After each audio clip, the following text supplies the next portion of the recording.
We're going to talk about George's Station today. George's Station? Okay. I realize not everybody knows where George's Station is.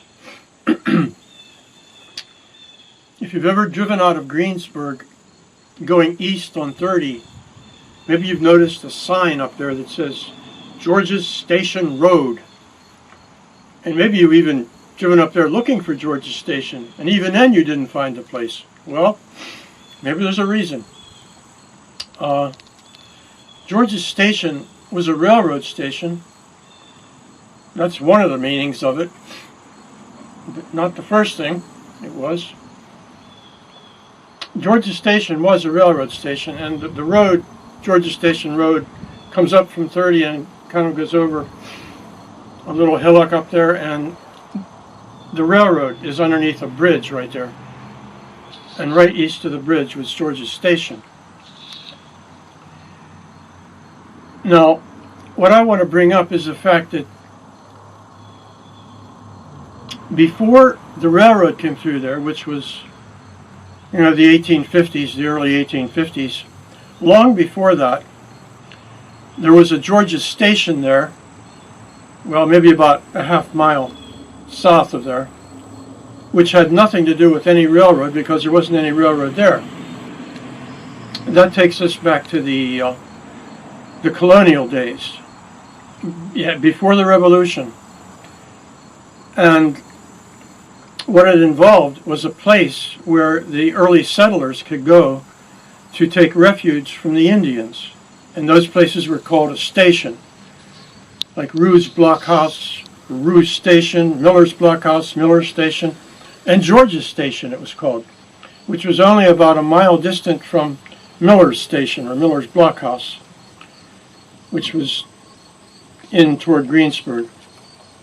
The George who settled out there was a guy named Adam George. We know he was out there as early as 1774 because he signed a petition to Governor Penn for help with the Indians that were giving them grief. After the Revolution, Adam George patented a tract of land out there, about 366 acres. He called it Georgia, and some of his children settled on that very thing. One of those children was Peter George, who had the place that was, during the Revolution, known as George's Station. It was used at the day of the burning of Hannahstown. And on that day, many of the people, in great fear of their lives, took refuge wherever they could, because Hannahstown was being burned. Some took refuge in the stockades of Hannahstown. A lot of them went down to George's Station. Not a railroad station, but an old blockhouse where people would come to take refuge from the Indians. And I might mention, in favor of the Indians, the people who were running that uprising and burnt down Hannahstown were not Indians. They were Englishmen, Tories, who were dressed as Indians and inciting the Indians to attack the early colonists, because the Indians were being used by the British, who were trying to frighten the colonists so as not to go to war against them. But that didn't work. And so I think at this point we're going to move on and shut this part of the thing down, and then I'll show some pictures having to do with George's Station and get a look at the place out there and tell you some more things. Okay, hang on. Now we get to look at a few pictures of George Station. Right here is what we're looking for. George's Station is right here. The actual station was right in this corner here, where George's Station Road comes up and goes over top of the railroad. This is the railroad on its way going into Greensburg. And you see things like Bouvard, Luxor. This is Donahue out here, and this is the Donahue Road going into Greensburg, and Route 30 is down here, just off of the off the screen. This is a Google Earth view. George's Station. This is where the station itself was, right down in here. And you look right over here, you can see one of the lakes of Twin Lakes Park. This is their new skating park up here. Here is the slag pile from the Bovard mine. And this is the Donahue Road going by.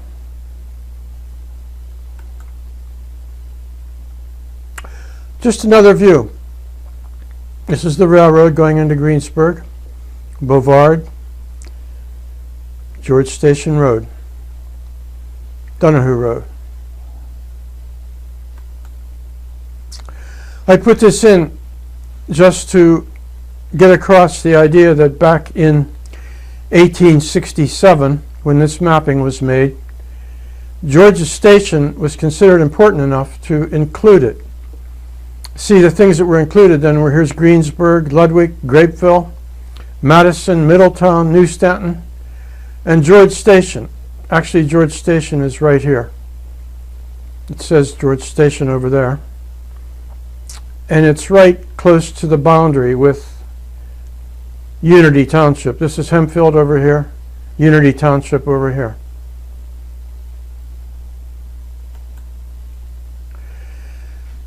(1876) atlas shows us Greensburg right here. The larger view is Hempfield Township. And George Station is right up here. And we're going to get a better view of that. The railroad comes up, and in this view we actually have a picture that locates for us the actual station.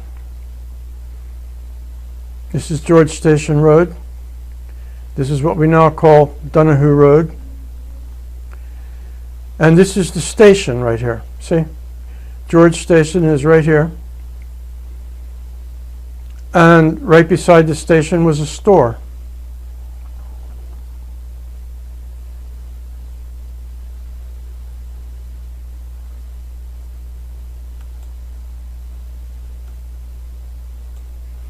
And we move on to mapping from 1857. Some things do not get better with age. Among those things are old maps. This is the railroad going through. This is George Station up here. Now, I'm not going to make you look at this. What I did was I took and reworked this image so that you wouldn't have to look at this badly beat up old map. The green roads, the green lines are roads. This is a stream running down through here, which actually formed the boundary between Hempfield Township over here and Unity Township over here. The red line is the railroad. And you can see right here, you have George Station. And in this earlier map, the store was over here, right out on the road.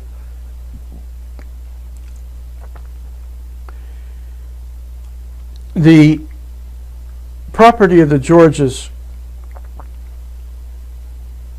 was originally the property of Adam George, who patented 366 acres. And that patent was from 1788. And George Dallas Albert tells us that the place called George's Station, which was the place from colonial days back in the frontier times when the people had to go to seek refuge from the Indians, that was this place here. In 1801, Adam George sold this place to Peter George, along with 139 acres.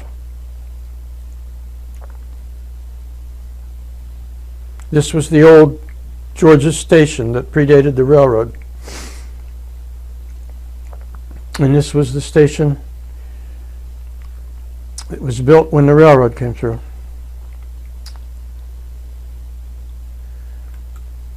And next we take a look at a place that was on our map right here. This was Henry George's farm. Henry George had a farm, and his farmhouse,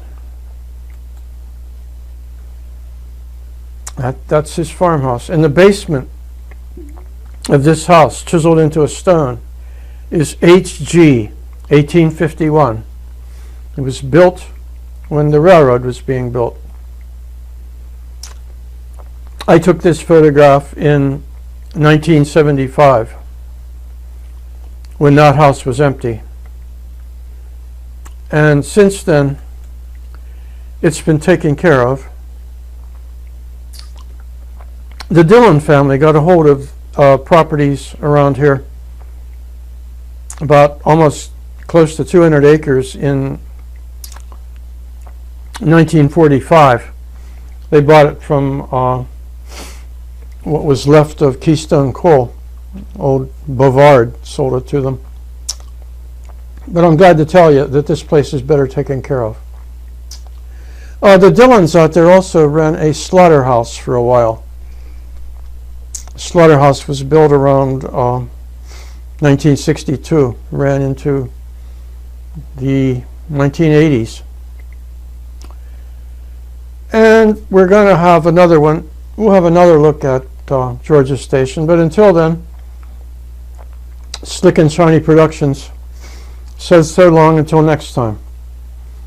We are obviously a bit less than Slick and Shiny. This is kind of a tongue-in-cheek title.